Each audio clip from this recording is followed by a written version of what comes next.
Hello, magandang araw sa inyong lahat mga ka-farmers. Ngayong araw nito mga ka-farmers, may bago tayong project na gagawin na matatawag ko na mini project lang. Ayun mga ka-farmers, samahan niyo ako para malaman kung anong gagawin natin sa araw na ito. Yung mapagkita natin kahit maliit lang pero malay natin sa sunod na araw kung ma-discover natin na maganda yung resulta, dagdagan natin. Yun mga ka-farmers, tara.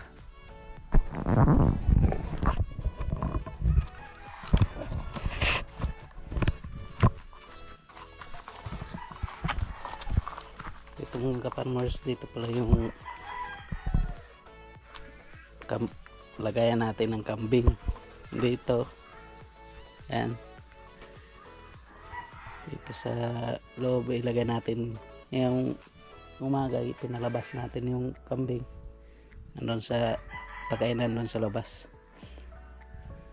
Yan mga ka-farmers, ito po yung project natin.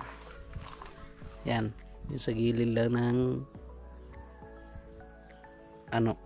lalagyan natin ng kambing dito mga ka-farmers. Ito gagawin natin sa lalagyan natin ng yung paitlogan ng yung manok na nangingitlog. Ito mga ka-farmers, ito yung isa tapos nitong gawin natin. Yung susunod natin yung ito di pa tatapos, gagawin natin ngayon to.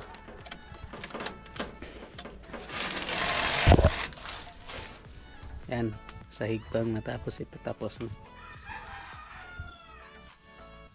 Yan yung mga ginamit natin na materials dito. Ano lang, mga tuloy. Ito pala dating kulungan to. Ayan, sira-sira na dating kulungan. Inayos lang natin, lagyan natin ng bagong materials. Saka yung mga gamit natin na mga kahoy, mga scrap lang to, mga tira-tira ng dating ginawa na bahay. Kaya DIY lang talaga.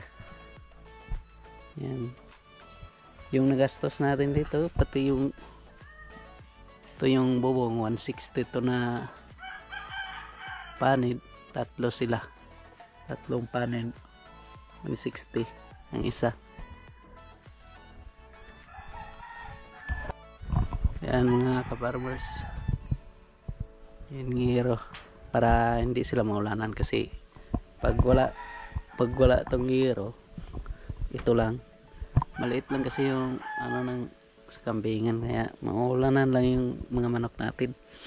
Kaya pinagpasyan ko na gawa natin ng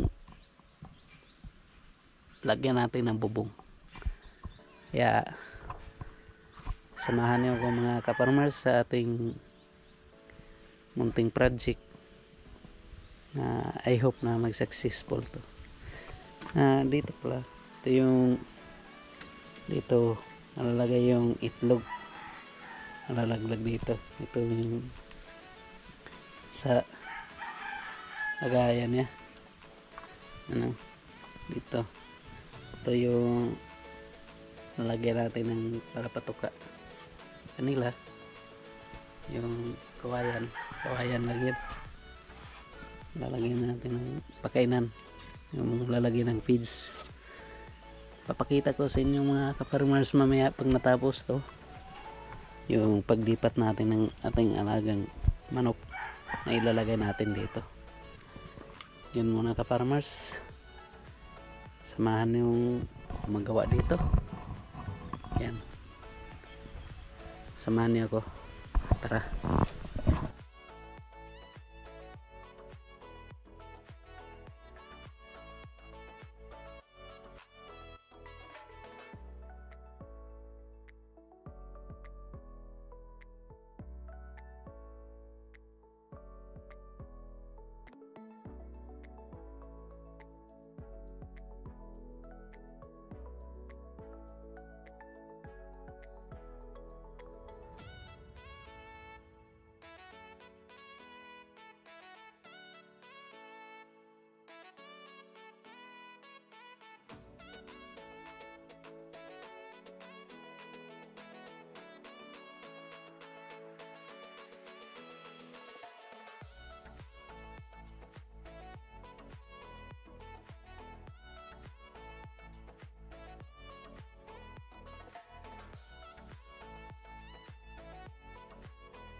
Yan ang mga ka-farmers, tapos na yung ginawa natin. Yan, ilipat natin to mamaya tong mga manok dito. Yan o, yan o yung DIY na paitlogan ng manok natin.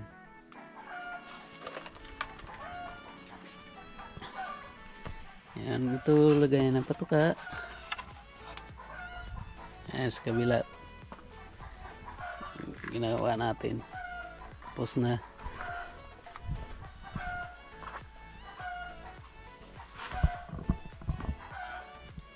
Yan mga ka-farmers, lipat natin yung alaga nating manok dito.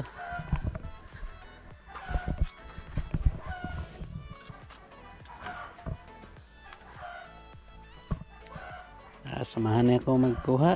Tara. Yun mga ka-farmers, nalagay na natin yung manok na lagaan natin, yung RTL, kung ready to lay chicken na binili natin. Yun ipapakita ko sa inyo mga ka-farmers, yung munting kulungan natin, munting palaitlogan. Ayan mga ka-farmers, oh. Ayan sila. Ayan, gusto na nilang kain ng feeds. Yan sa dito sa isang kulungan, dalawa lang, maluwag sila, oh. Maluwang. Dito sa kabila, tatlong piraso sila. Malaga natin. Yun mga ka-farmers, successful yung paggawa natin sa ating munting kulungan. Yung subukan lang nating mag-alaga ng ganito dito sa probinsya, kaya subukan nating mag-alaga ng mga manok na nangingitlog, kasi sa ngayon mga ka-farmers, mahal talaga yung itlog. Pag bumili tayo sa mga sa mga tindahan, usually mga nasa dito sa amin, mga nasa 250 pataas yung presyo ng itlog sa isang tray. Kaya pagpasya tayo na mag-alaga tayo ng kahit konti lang, kasi wala pa tayong budget mga ka-farmers sa maramihan, saka hindi pa rin natin alam kung paano mag-alaga ng ganito, kasi masisilan po itong mga manok na to. Kailangan alagaan na mabuti, yung vitamins kailangan nila. Yun, kung sakali maganda yung resulta ng ating paggawa nito, kung may budget tayo mga ka-farmers, mag-alaga tayo na medyo marami na, para maka-suporta tayo sa mga tindahan dito. Kung mararami na tayong stock ng itlog, subukan natin mag-alaga ng marami. Kung successful tayo sa ating sample, mag-alaga ng 5 heads na RTL na manok. Yun mga ka-farmers, sa susunod na video mga ka-farmers, isabi ko sa inyo kung magkano ang puhunan ng ating